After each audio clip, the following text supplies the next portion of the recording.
We should have a great show for you tonight. Lots of information. We're going to continue with our scouting process. We also got the man with us here who we'll introduce in just a second. We're going to get all the tips you need to know once you become successful. Because again, all this is about being successful. Once you get that animal on the ground, we're going to take it a couple steps further tonight. So again, guys, welcome. Again, I am Nathan Zielinski coming to you live from the Bowtech Facebook page, the Diamond Archery Facebook page, Tightline Outdoors, and Nate Zielinski. Again, thank you so much for joining us, and a huge thanks to Bowtech for giving us their live stream platform and letting us come live to you tonight as we do every night, or every Monday evening, I should say, at 7 p.m. Pacific. So again, huge thanks to Bowtech for letting us go live.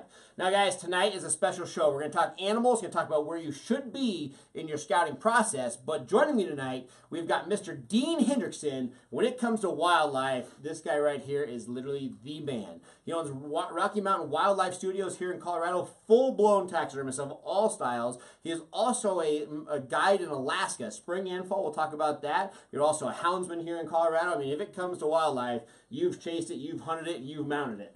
Yeah, I spent a little time out in the woods. Absolutely. No. Talk to us real quick about Alaska. Introduce yourself. I mean, so, what all have you done? Well, my first trip up to Alaska was in 1996. It was my once-in-a-lifetime trip. And I've been back almost 60 times now. I go up to Alaska at least 2 times, sometimes 3 times a year. I've been guiding up there for about 18 years now.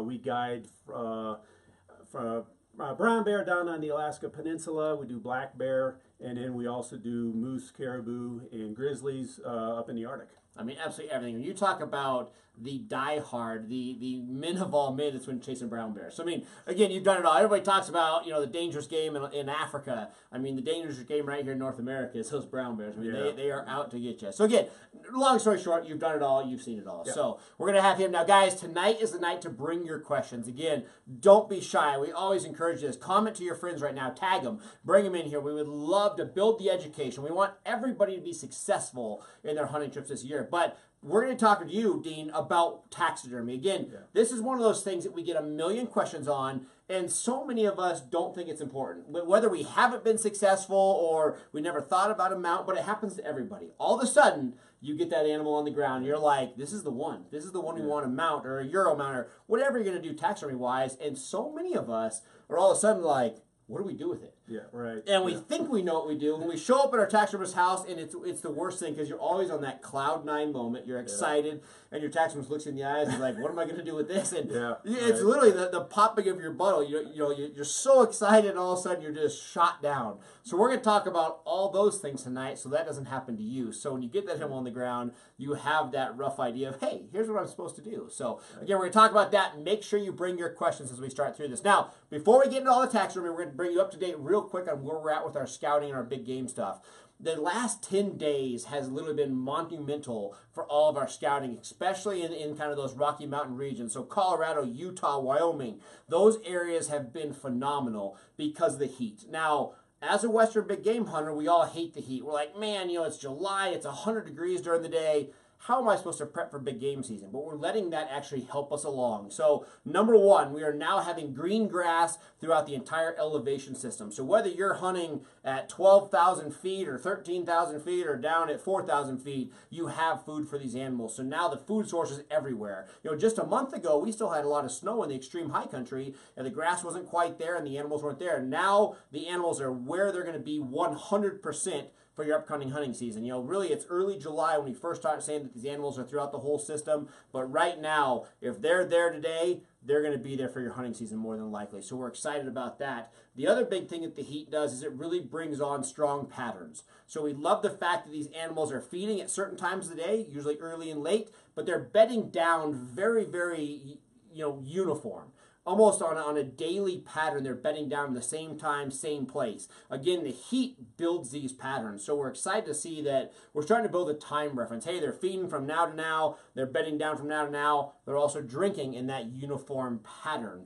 So again, the heat really brings on those patterns. Yes, it shortens the cycles. They're not out during the day as much as maybe they will be on a cooler day.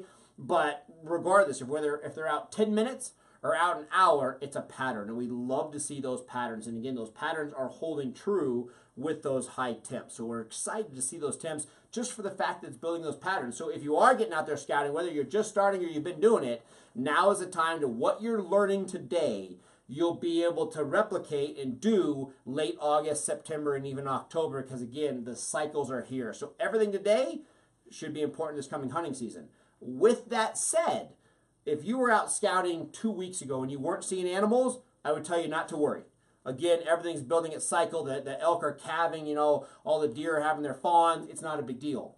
If you've been out scouting the last week or so and you're not seeing animals, now you better start having some fear. These animals are in their daily pattern. So now that we're in that phase 2 of scouting and it's all about the animals, if you're not seeing animals, you better start spending a little bit more time in the woods working on your patterns. Again, that relationship between food, water, and bedding. But again, now is where you should be seeing your animals. You're not seeing the animals, start looking at new areas, different times. Get out there and hunt a little harder and scout a little harder to find these patterns and build that up. If you are seeing animals, build the pattern. It's going to follow through. Now, the one other thing before we start talking taxidermy that is really helpful in this high heat, it's drying up all the springtime water holes. So we talked about water. We talked about how water is so crucial in the beginning of the hunting season. When it's high temps, the animals are going into rut. They're utilizing water a lot. So water is very important in the fall for us as hunters, especially in a pre-rut situation. We can get out there and we can hunt water when they're not calling, when they're not actively chasing them, and it can be a very successful way to put these animals on the ground. 3 weeks ago, when we still kind of have those somewhat late spring, early summer temps, we still have snow melt, we still have a lot of moisture, and all of a sudden you go out there to scout and there's puddles and ponds and creeks and there's water everywhere, and you're asking yourself as a hunter, which one of these is important? How do I know which water hole to set up, which ones are hitting?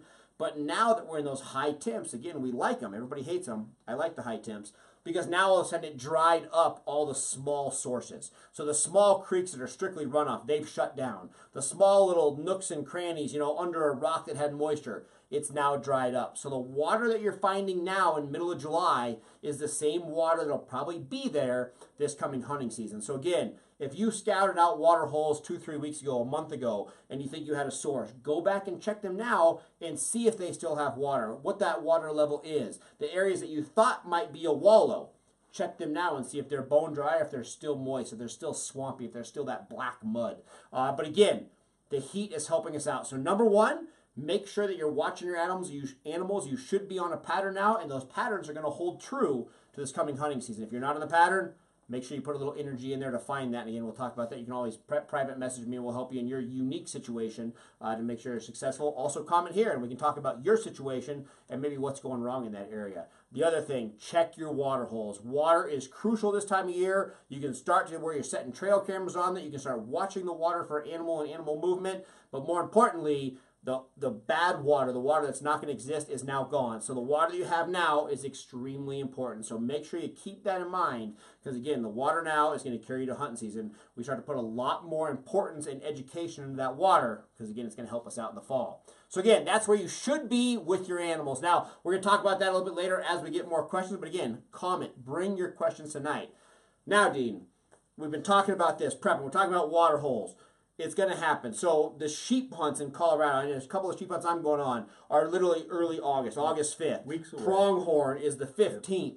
Elk and deer rolling in later August, most of these western states. So the hunting season upon us. I mean, there's places on the Arizona Strip that, 3 weeks we're going to be hunting elk. So no matter where you're at, it's becoming close. Now, there's so many of us that are watching this and our viewers that are seasoned out here. They're like, hey, man, I know what you want to get an animal on the ground. That's great. I would definitely still pay attention because what happens in a taxidermist studio is much different than what we do as a hunter. And there's just little things. It's a daily profession. You don't go into a guy that is a mechanic and tell him how to work on his car. It's one of those things. And I know that myself personally, I get a lot of criticism. Everybody says, man, you're a great hunter. You are a terrible skinner.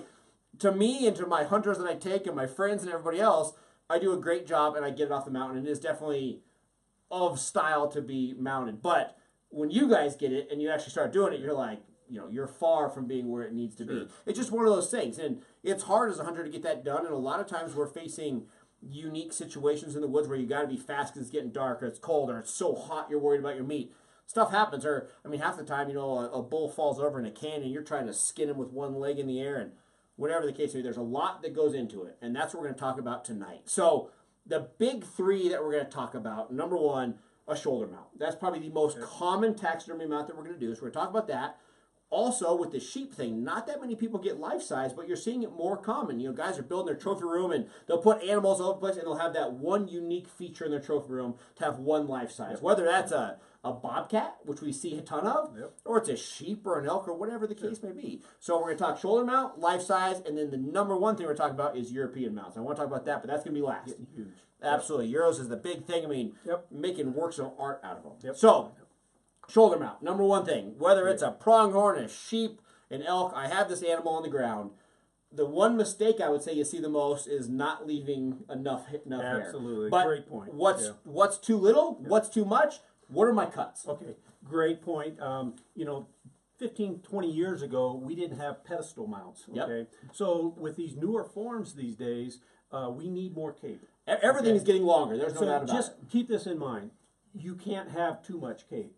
Okay. But you can always cut it too short, and we can't add skin if we don't have it. Can't add it. When you're doing for a shoulder mount, just cut it between the front and the back legs. That's going to give you plenty of cape if you end up doing a pedestal mount. Okay, we need a lot more cape because we're going to wrap it around the back side. And I think people, when they think pedestal, they're instantly thinking a big thing in the middle of their room. There's pedestal mounts that go on your wall. I mean, it's just a little more turn. I mean, again, things have changed. If you haven't had anything mounted, a lot's changed. There's a lot new forms. Yeah, the newer forms show a lot more of the shoulder. Absolutely. Okay, and so just keep that in mind. Don't cut it short. Front shoulders are minimum. That's what we're saying. Yeah, exactly. Front shoulder. So literally draw a line from that leg up. Yep. Absolutely no closer than that. No closer. Yeah. And then so once you if you can decide in the field if you're going to do a life size or a rug or a shoulder mount, that's going to help you out. Biggest thing, be prepared. Make a decision ahead of time what you want to do if you get that animal on the ground, because you don't want to have the animal on the ground and say, I'm not sure if I want a life size or a shoulder mount. No, and because why would you want to pack out that whole hide if you don't have to? No. So for sure. We're all about that. Definitely. So. Now, as far as cuts, so shoulder mount. So we're saying as far as our distance back, we're staying at the shoulder. Now, you hear guys tubing these animals out. You hear guys cutting down the back of the neck. I mean, somebody who has no clue, they think you can stitch it shut. Our basic couple cuts on a shoulder mount. We're not going anywhere near the front of the animal. No. Walk us through our very basic cuts on that shoulder mount. Just keep this in mind. If it's going to be a shoulder mount, you're not going to see the cuts if it's on the back. So no cuts in the front.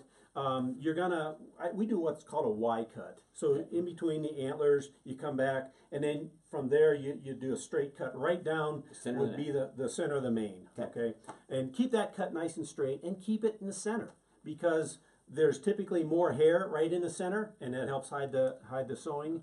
And it just makes a better overall mount. Absolutely. So. Then what on the lower half? So we got a cut going right from basically between the ears, going down to the center of the back, past the front shoulder. And then what are we doing on the legs? So we cut the kneecaps, going behind the leg. Just go above the kneecap, about halfway between the knee and the shoulder. And that's going to give you plenty, because some of that skin is actually used on a lot of these newer forms again. Absolutely. You know, they're showing a lot more of the shoulder, so just keep that in mind. Definitely. So we cut around there, and then we follow the back of the leg up? Yeah, right up the back of the leg, and that's going to intersect with your cut that you made around the center of the animal. Yep. And we just peel it off and come all the way to the top. Right. Now, that's the big question there, to where I think so many guys get concerned. So we got our main cuts, we're peeling, cutting, doing our best to get it up to the head. Now, this is really situational, and I really say this to everybody, because obviously, as a hunter, we want our mount to look the best. Obviously, for you, most of us are buddies with our taxidermists. We all know where that's the place we hang out. But we don't want to make more work for you. We don't want to ruin anything. So when all of a sudden you get that cape up to the head, now's when all of a sudden you have some options. You can cut off at that top joint, taking the head, wrap that whole thing up, and say, hey, I'm bringing it to him. I'll let him cape the face. A lot of times in some of the situations that a lot of us are going to be in, we're so far back in the woods that skull and that extra weight could kill us. All of a sudden, I mean, on an elk, we got, antlers and cape. And you're 70, 80 pounds. Absolutely. So in certain times we can't. Or like me, I spent a month in the field in Alaska, and you don't have an option. You have to get that cape off of there. You have to get the lips and the ears turned, and you have to get the flesh off of it and get it salted. So, if you're hunting here in Colorado, where you can get that thing to a taxidermist within no longer than 48 hours, then you're okay. Now that's a big tip. So again, everybody asks, is it an hour, is it 40? I mean, a lot of it's going to depend on temperature, moisture content, your job as a skinner. But again, 48 hours when you start to see hair slip, when you start to see decay. And that's if you can keep it in the shade and keep it cool. If that thing gets in the sun at all, couple hours. A couple hours, it's going to be gone. So you got to keep it cold. And one of the only ways to keep it cold is if you can get that entire cape off the animal. So this is the time where you should be talking to your taxidermist and asking him, how do you want me to bring it to you? Can you show me how to cape this out? You know, caping it off, it doesn't mean cutting it off at the head. Caping it off is bringing the skin entirely off the face. And that's important. No, and I think that's one of the big things you hit a nail on the head is have that relationship with your taxidermist. How many of you right now, I mean, literally, I'm pointing at you because I want you to think to yourself, do I have a taxidermist? Do I know one? Because so many of us don't. Right now, go shopping. Go into their studio. If you walk in and you don't like their mounts, introduce yourself and say, hey, I just want to know where you're at, and walk out. Walk into a taxidermist studio where you're like, wow, you know, this is impressive. And that's the guy you want to talk to. When you find that guy, like this guy right here, Rocky Mountain Wildlife Studios, that's where you got to say, hey, man, I don't know if it's going to happen to me this year. I know that I've been scouting more than ever. I know I'm more prepared than ever. If I'm lucky enough to get that animal on the ground, what do I do? And it's huge. So bring it back to you real quick. So we got a Y. So we're going from antler down to the ears, basically, making this little Y cut coming down. If I do, let's say it's a situation, I mean, a lot of times for me personally, if I'm within a couple miles, I chop the head, I bring it to the taxidermist. I've skinned off 1 million of them, but if I can have you do it, who's better? Absolutely. Better. So if all of a sudden it's a situation, though, to where I'm so far back in, I can't do it. Walk us really quick, taking that off the face. I mean, everything seems easy until all of a sudden I hit the eye and I hit that tear duct. When I hit that tear duct, I'm always like, oh man, I'm nervous. One of the most common cuts that we get is right on the inside of the eye or on the outside of the eye. Okay, so as you're pulling that cape off the head, basically, the first thing you're going to do is find the ear butt. You're going to cut both the ear butts off, okay? And then you're going to continue skinning it down. When you get close to the eye, the best trick that I can, best tip that I can give you guys is I stick my finger inside the eye from the outside, and as I'm skinning on the inside, you're not going to cut your own finger. Okay? So you're going to be pulling out the eye, you know, the skin around the eye as you're skinning it, okay? And if you do that, you're very unlikely you're going to make those two bad skinning cuts. Seriously, that's the best tip I've ever heard. You're not going to cut your own finger. Right. So it helps you out. When I start working on the face, the first thing I do before I even cut the earbuds or anything, I start on the inside of the mouth from the outside, okay? And I make that cut right above the teeth all the way around the inside of the mouth. And then I start skinning from the from the neck, basically. And then once you get down to that point, when you're close to the mouth, I stick my finger up inside the mouth and I find that cut again. Now as you're skinning from the inside, you can feel it, and you know exactly where you're at. So it works really easy. It takes practice. Absolutely. You know? Now, one of the big things I think, too, when I do it myself is we all get in a hurry. Our meat's sitting here. We're excited. I mean, the adrenaline gets to you. A couple things real quick I want you to touch base is small cuts. Everybody, when they're skinning, they get in this habit of doing these big cuts. When it comes down to the face, use literally the last 1% of the tip of that knife. I mean, and everything we're doing, we got some knives here, but I mean, literally cut with the tip and cut slow. And then where should we be pointing our knives? Into the body, towards the hide? Well, I actually do it in towards the body a little bit more than a lot of people. Protect yourself. So one of the best things that came out years ago was these knives that are replaceable razor blades. I love them. Okay? A couple of manufacturers out there. Outdoor Edge is one I happen to use. Start with a really sharp knife, and believe it or not, a sharper knife will cut less holes. No, absolutely, absolutely. Because you're not hacking away at it. Talked about that. So the Outdoor Edge knife, you literally push a button, take a blade off. So you can be out there every time you skin an animal, you can throw a new blade on it. And there's a lot of companies out there making it, whatever manufacturer you want to go with. But sharp knife's huge. Small cuts. Again, you'd rather take a lot of time and have no holes in your cape than make that one slip and put that big gouge, especially around the eyes, the nose, the ear ducts, or the tear ducts. Just take your time. It's huge. So again, think about all that. If you are going to do that style method, make sure you're prepared. Again, a lot of times I take the skin off the face, and if I'm out there in the woods, I'm all about losing weight. I just spent the time to debone this animal. Once that cape's off, I bring a small Wyoming saw with me, cut the horns off. I mean, I cut the antlers right off there in the woods. I cut basically right down through the eye sockets, right from the back of the head, make a nice square cut. Antlers off, leave all that in there, and you're good to go. And that's a good point. With us, is packing out the least amount of weight because we end up, with too much weight as it is. So I always have a Wyoming saw with me to cut the antlers off. I also will leave as much flesh on the skin side, or I mean on the carcass side. And so when I'm packing that cape out, I have less weight. I packed a brown bear cape out one time. We got it back to the. Fortunately, I had to go about a quarter mile. We were able to get a plane in fairly close to where we were at. We got it back to the lodge, and it weighed 212 pounds. So I'm all about a little bit of meat on there goes a long ways. Exactly. So and that's one of those things that we talk about that with fleshing, because I mean when it actually comes to the taxidermist, people don't realize what's going on. They're actually going to cut the membrane on the side of the skin and basically break it down to where there's nothing there but actual true skin. Leather and hide, and go from there. So not only are they taking out the meat, they're taking off basically a slight little membrane there. But that's huge, and we're going to talk about it before the end about the whole salt situation, but we're going to continue with this cut first. But again, that's going to be your situation. I take off as much meat as possible, but I don't risk damaging the hide. But I'm not a taxidermist. Somebody like you in the woods, when your animal comes out, you're flawless. Me, I make the best cuts I can, but I still get a little nervous at that. So you got to find that right balance of getting as much off as you can without bringing it to you with 4,000 holes in it. Now that's the shoulder mount. So again, rough idea. From basically the base of the antlers, taking a Y down towards the ears, down towards the center of the back, past that front leg. The further the better, down to the belly, above the kneecap, cutting up, join that same cut, peel it all off to the front. Shoulder mount. Again, we can walk you through this later, guys, if you have more questions. Again, there's some great YouTube videos. Absolutely, YouTube will walk you through it. Now, opposite side, we're going to talk about a life size. We're also, when we're talking life size, we're going to throw the rug thing in there. So again, bear hunting is getting more popular. Our bear population in any state you go to, I don't care where you're at, our bear population is exploding. We have more bears than we've ever had. So a lot of states are encouraging bear tags. They're making it easier on the hunter to get bear tags. A lot of guys are picking this up, and a lot of guys shoot this first bear, and they're like, what do I do with a bear? Unbelievable rug. And we're doing rugs out of everything. I mean, guys make a cow elk makes the most beautiful rug you've ever seen. So regardless, we want to do a life-size animal or a rug.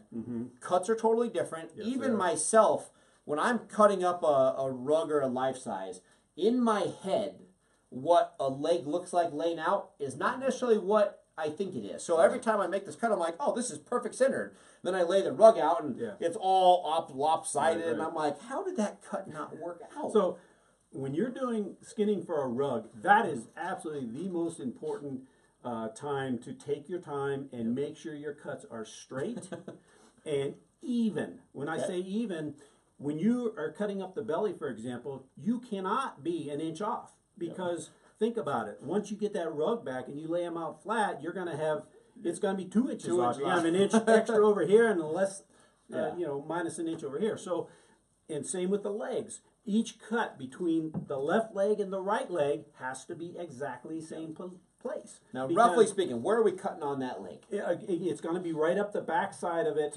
Sometimes a little hair discoloration right there, thicker to thin. There's actually kind of a seam right there. And it's just really important if you cut, a half inch off on this leg, do the exact same over here. Whatever we're making it even. Because again, when you lay it out, you don't want, one leg farther forward than the other. So doing skinning for a rug is really important. Make sure your cuts are straight and equal between left and right side.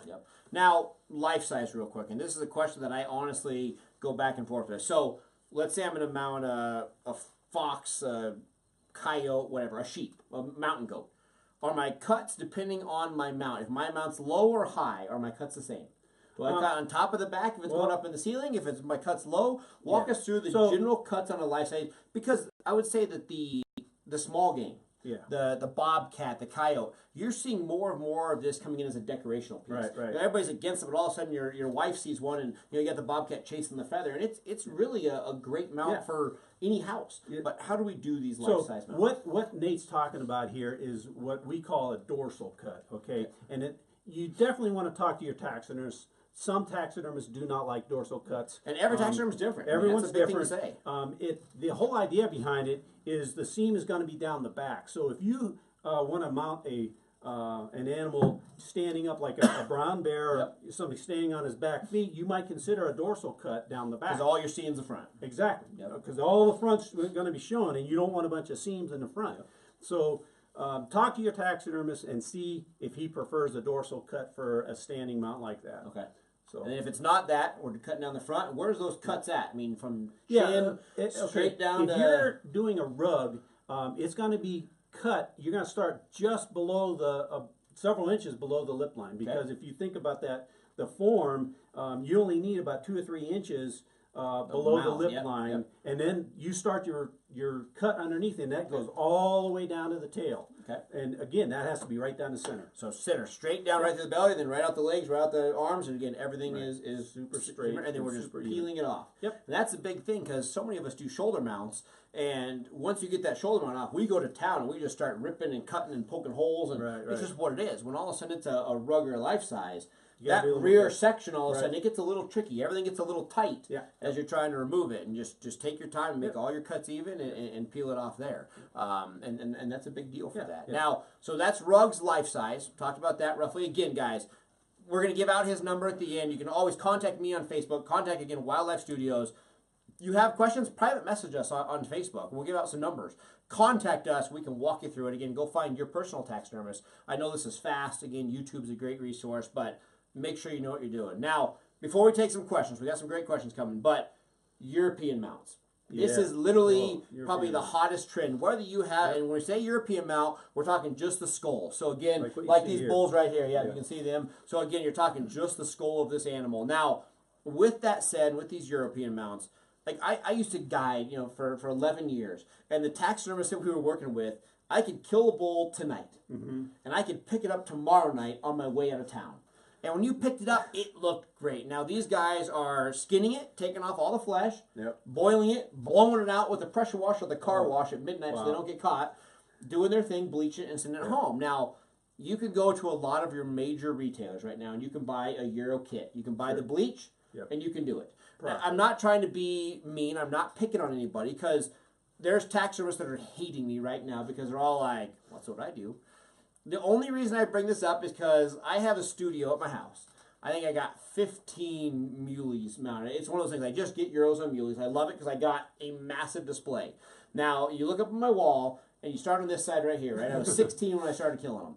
And you look and look and look, and about right here, I met this guy next to me. And all of a sudden, you look here. So you look at the wall, and you're like, boy, those are yellow, yellow, yellow, yellow, yellow. Whoa, that one's white. Why is that half white? And you're thinking, they must be in the sun. Or you know what? Age must have got to those, but it's not the case. So you use beetles. Okay, I use... Walk us through the entire process. The in-studio stuff is stuff that I don't think anybody realizes. And when people get Euro mounts back, I said, how fast did it come back? If they say it came back in a week or two, I know something's wrong. So I use domestic beetles. It's a flesh-eating beetle. Once I get a skull in, there's still a little bit of work preparing it for the beetles. I take the eyes out and the brain matter, and I peel off as much meat as I can. At that point, I actually freeze them also, and that just is to prevent any mites or any other getting in with your beetles. Yeah, we don't want to infect the beetle colony. So I keep. We have about 4 or 5 beetle colonies going during the entire season, and we use chest freezers. Okay, and so. After you've frozen the skull to make sure you don't have any mites or anything, whatever. So that skull will go inside the beetles, and it take them anywhere from 2 to maybe 4 days to clean all the flesh off of that skull. Okay. Now at that point, it looks good, but it's still a natural looking skull. The next step is absolutely the most important step, and this is one that very rarely gets talked about. And this is the one that's missed by 80% of the Euro mounts. At that point, you have to degrease that skull, and that for a deer is going to take anywhere from 2 to 6 weeks, depending on the deer. For something like a bear or a hog, that could take 2 or 4 months. Extremely greasy type animal. And age can have a big do to this too. Density of the bone. Exactly. There's a lot of different factors. Every skull is different. But now the bearing, you're talking months. Months to get out. To degrease. I mean, you're adding temperature and degreasing agents. So the degreasing, what we use is it's basically a water solution with some soap in it, and then we have to heat it to 120 degrees, and you have to maintain that heat the entire time. Okay, months of heat. Yeah, exactly. So and you have to change out water multiple times during that degreasing process, and that's a super important step. When Nate mentioned these yellowing skulls, that's what he's talking about. Doesn't matter how much bleaching agent or peroxide you add, it comes through in time. If there's grease in that skull, eventually it's going to work its way out. It could be a year or 2 years down the road. And people sometimes have stinky animals. They even have bugs coming out because they missed that step. Exactly, right. So after we degrease it, then it goes into a whitening agent. We use 28% peroxide, and it's dangerous stuff. We wear goggles and gloves. You got to be really careful with this stuff. Very careful. The whitening takes 24 to maybe 48 hours at the most. You got to be careful because if you add too long, you can eat up everything. Exactly. It starts working away on the bone. So you got to be really careful with that. But at that point, it comes out. It takes several days to dry, and we actually also put them out in the sun to help dry them, and it helps whiten them a little bit more. And then I actually put a sealing coat on them, and that's also important because once you set a skull up on a shelf in your house, dust starts to build up on it, and after 6 months or a year, you wipe that down, and that dust it gets worked into the bone, and so if you put a seal coat on it, you can just wipe that skull off with a damp rag once a year or so, and it's going to look like the day you picked it up. I mean that's literally the true process of a European mount. I mean, it's what it is. It's time consuming, but I would say every state you're in, every county that you're in, wherever you're watching from, if you're in Florida, Pennsylvania, right here in Colorado, wherever you're at, I promise you, there's a taxidermist in your area that's using beetles. Absolutely. I can promise you also there's a taxidermist that's doing it the old-fashioned way. Absolutely. Nothing wrong with it, but again, if you want the correct thing, if you want something that's going to be in your house. Now, if you're throwing it up in the garage, do whatever. But if you want that white skull, it's going to be in your house. It's going to be a piece of art. That's where all of a sudden taking those steps is huge. Now, the beetles is great. It's a great to get it cleaner. You're going to have a better system for it all. Now, Dean, that's a big bowl. It's hard to manage, but grab that thing. I want to show the nasal cavity. This is going to be awkward, guys. We don't have the right camera to zoom in on this, but something that you get with beetles that you will never get with anything else is inside this nose. Point out some cartilage in there. When you pressure wash. This one doesn't have it. Try that one out. Yeah. As we take all these bulls to shows after show after show, and they get a little trash being in the truck.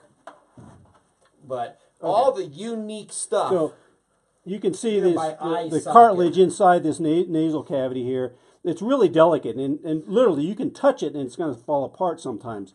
So that's the type of detail that you get with using domestic beetles. So we'll set this down. Now, guys, again, that's something that if you're doing a normal Euro mount to where you're pressure washing these animals, that's the one spot that they hit with the pressure washer. They're hitting right in the eye sockets, but most importantly, that nasal cavity goes straight to the brain. So that literally, if you're getting a normal mount, they take the pressure washer to that, and that cartilage is gone. The only way to keep that cartilage is to do the beetle type situation. Yeah, right. So again, so many things you get with the beetles. It's gonna get you a better mount, a cleaner mount, and then the degreasing agent. I mean, that bull's gonna be that white. That's I killed that bull in 2014. That bull in 20 years is going to be that white because it was done the proper way. Right. So again, think about those type of situations. Now, Dean, we're getting a lot of questions. People are excited about this. So we're going to field some questions now. But again, tonight's show, huge thanks to Bowtech for letting us go live here. Again, ask your question. We want to field them. If we missed your question, make sure you keep it on here. We'll get on this feed in the next 24 hours or so. We'll make sure every question is answered. But again, I'm Nate Zielinski. Guys, thank you so much for watching. If you just stayed tuned in, we got Dean Hendrickson from right here, Rocky Mountain Wildlife Studios. Now, Dean, we talked about it. We know where our animal's at. Again, we're in full pattern. If you missed the beginning of the show, where your animals are at right now, more than likely, is where they're going to be during your hunting season. If you're an average bow hunter, early rifle hunter, or muzzleloader, they're going to be in those same areas. Moral of the story, if you're not on animals by now in your scouting, something's wrong. Go find animals. Hunt harder, scout harder, put in a little more time, because again, you should be seeing animals now. If you're not, something's going on. If you're on animals, build a pattern. Now, real quick, we're going to go to some questions, and again, tag your friends. Bring more questions. Guys, we'll stay on here a little longer as long as you guys keep fielding the questions. So let's have a couple questions there, Manny. Steve from Colorado wants to know if it's too late to set up his cameras. So he wants to know, number one, if it's too late to set up cameras. Absolutely not. Right now is when we're just starting our camera setup. So a lot of people put cameras out a little early. The problem with actual setup cameras early in the season, number one, is when these animals are going through their calving. So when the elk are calving, when the does are dropping fawns, they're at a higher stage of alert. This is when most of these animals, if they have a rough go in life, as far as this year's young, the coyotes prey on them, the lions prey on them, the bears prey on them. But it's really in that first month that they have a hard time. So if people are setting cameras in June, early July, really early July, but mainly June, these animals are so easy to spook. You have they're more on alert. So snapping a twig in June hurts you more than snapping a twig in July, if that makes sense. So absolutely not. Now that these animals are in their patterns, now that our water holes are drying up because of the heat, now is the time to set those cameras. Again, a camera for us is a tool. It's not a bragging mechanism. We don't want to send all our pictures to our buddy being like, look at the bull I found. Send him the picture once you have that animal on the ground.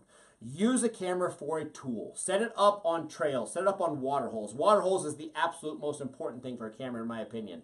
But you're trying to learn timing. So when you have that camera set up, you want to know when these animals are in a certain area, when they're leaving their bedding grounds, when they're coming to their bedding grounds, when they're drinking, when they're in feeding areas. So it's number one, it's a timing tool. Again, the tip that we always talk about with cameras, a lot of people miss this. If there's one thing you take from tonight, take this. On all of our cameras, when we're 15, 20 feet from the camera, we always hang a ribbon. Hang a piece of string, a ribbon, something to where when you have wind current, even just a light thermal, that string will vary. Now, if you have it too close to the camera, it's going to trigger your camera, and you're going to have 20,000 pictures of your string. But if it's far enough back, again, every picture you take, you're going to have this big buck, this bear, this bull in the camera, and you're going to see that string or that piece of material swinging one way or the other. And all of a sudden, you're going to say, hey, I know this animal's drinking at so-and-so time, which is great. I see him walking in from a certain area. That's fantastic. But now, all of a sudden, I see my string swaying, and I say, hey, every time this animal drinks, my wind is sucking up canyon, down canyon. All of a sudden, I know where he's bedding. I know where my wind's at. It's literally so simple. Go set up, animal on the ground. Yep. So again, Steve, absolutely. Now is the time to set your cameras. From now all the way up into hunting season, we're heavy on the cameras. So definitely get out there and set those cameras. Next question. All right. So somebody from Instagram is asking, I always learn to cut up the chest. Are there any animals you wouldn't make a back cut on? So absolutely, as far as doing the taxidermy, he wants to know he's always made a chest cut. Again, it's always going to depend on what animal. And, if you have a lot of fur on an elk, they can sew it. It's not that you can't sew it. Yeah.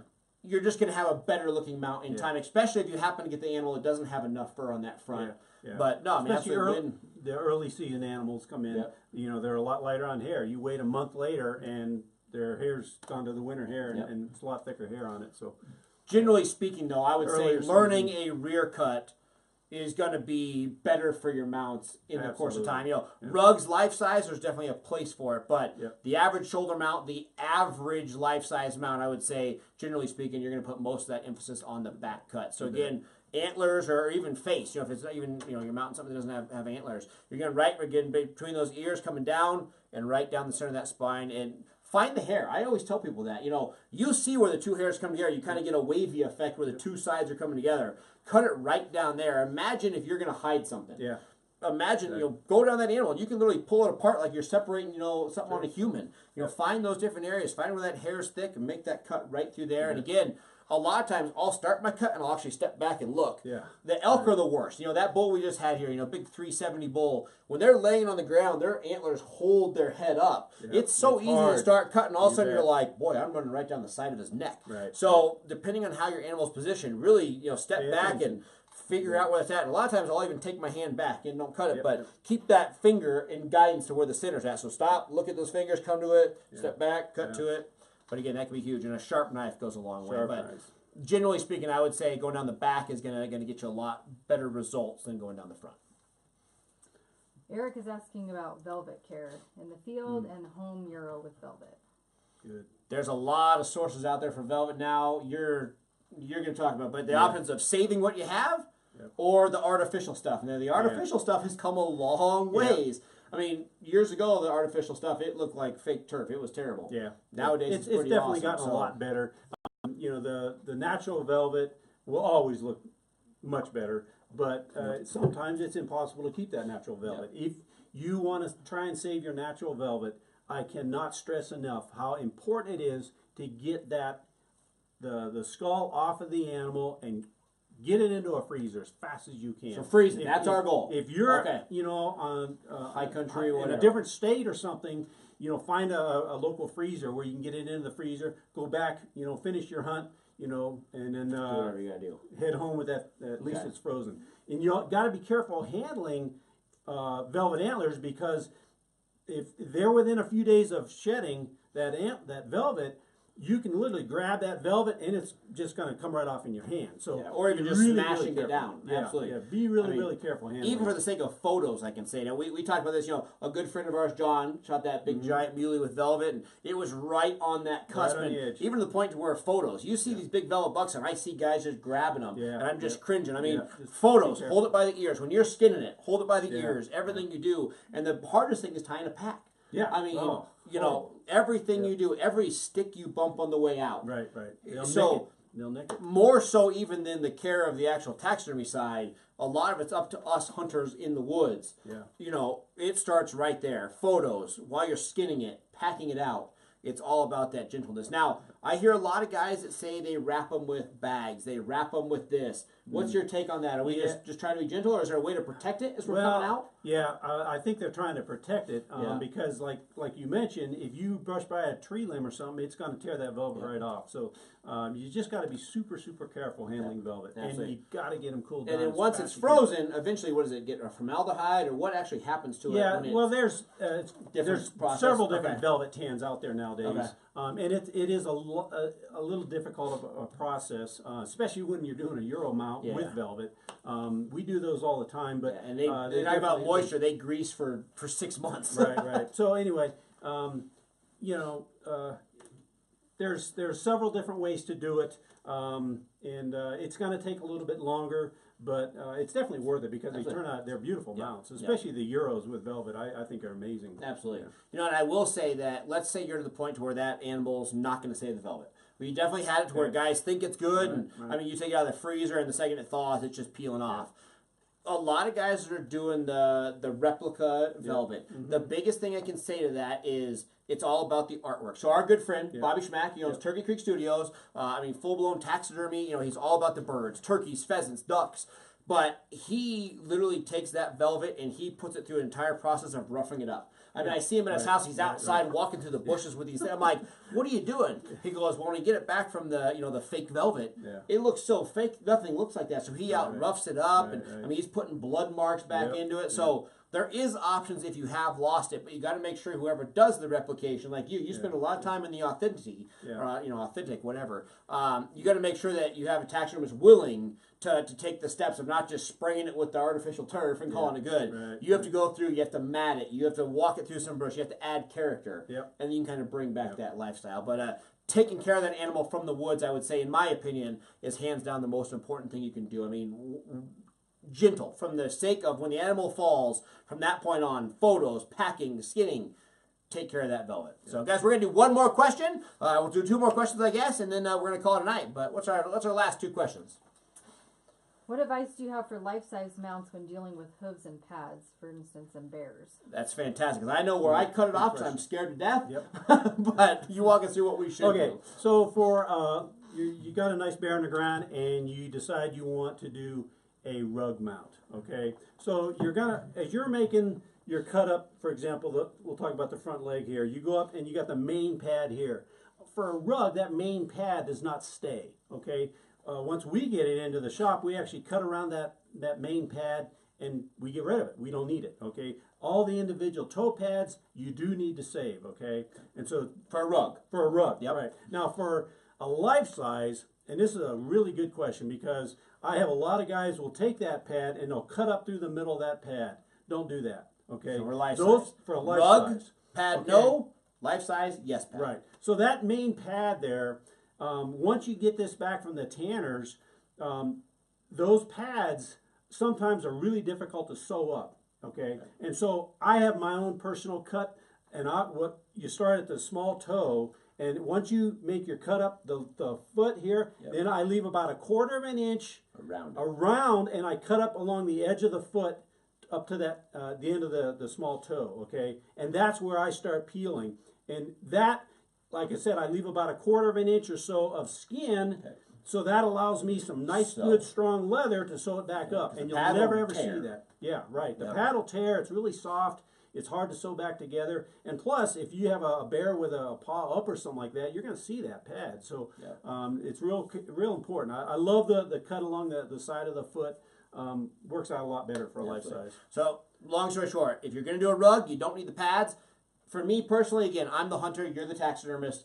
Why we talk about this? I don't know these things, so me personally, I cut down to the base of the foot. That's fine. I cut through the bone right there. Absolutely. You can actually join it off right at the base of what we call the hand. You can join it with a knife if you don't have a saw with you, or use a saw, cut it off. I bring it all to them, rug or life size. That's fine. Again, for me personally, I think so many of us want to make our taxidermists happy, so we try to help you out. And we end up doing more damage than good. Yeah. And it's just one of those things that happens. Most taxidermists would prefer to skin out the face and the feet if they can. If they can. So again, it's your situation, how far back you in. But I think the big thing is you can go either way when skinning that feet. I know we talked about that last bear I shot. And I think, again, going towards that pinky toe, the inside of the leg, again, making sure there. Think about if you were sewing something. I know a lot of us men don't really do a lot of this, but if you personally were sewing, how much sewing do you need to make that loop? Again, so many of us make such a tight cut, and we don't think that we want to be able to go through with that pad and cinch it down. You give yourself a 1/4 of an inch. 1/4 inch to make sure you can hide that. Again, you don't want to see the stitches like your bear got in a fight.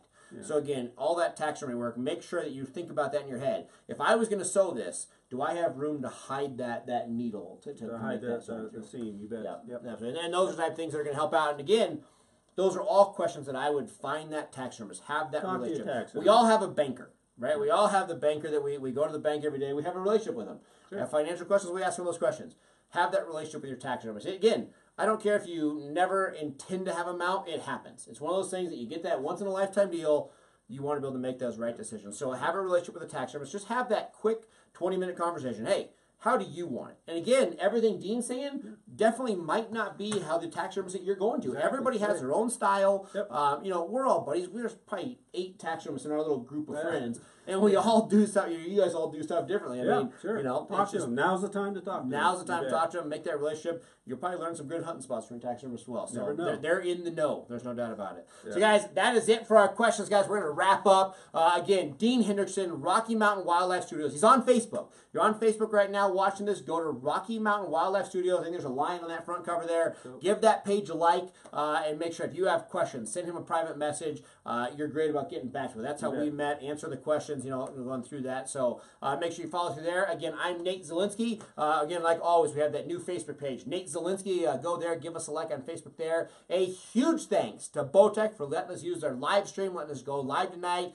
You're also probably watching on the Diamond Facebook page, the Bowtech Instagram page, Tightline Outdoors, or Nate Zielinski. Guys, again, remember, mark it on your calendar. Make sure you stay tuned. We're going to have a lot more guests in studio going through this wrap-up of our Phase 2 and into Phase 3 of our scouting. So we're going to have a lot of interesting guests here. We got a great lineup coming up. So again, every Monday night, 7 p.m. Pacific, 8 p.m. for everybody here in the Rockies region. Again, comment your questions. Make sure we get your topic. If we haven't talked about something you want to hear, send us a private message. Send us a comment. We'll definitely make sure we make a show for you. And guys, make sure you do not miss. Again, it's all about the live stream right here. Wednesday evenings, you have got Chef Collins. We're talking about taxidermy when you get this big greasy bear. You know, it's one of those things that I look at this bear and I'm like, man, that's a great bear. What do I do with my bear meat? Chef Collins will teach you how to cook everything that you harvest. So make sure you go to the live stream for Chef Collins. Also, make sure you go through the live stream for Randy Newberg. So again, all that is on Wednesday evening. So you make sure you stay tuned to all their live feeds. I promise you're going to learn a lot. Guys, thank you so much for joining us tonight. Again, I'm Nate Zielinski, Dean Hendrickson.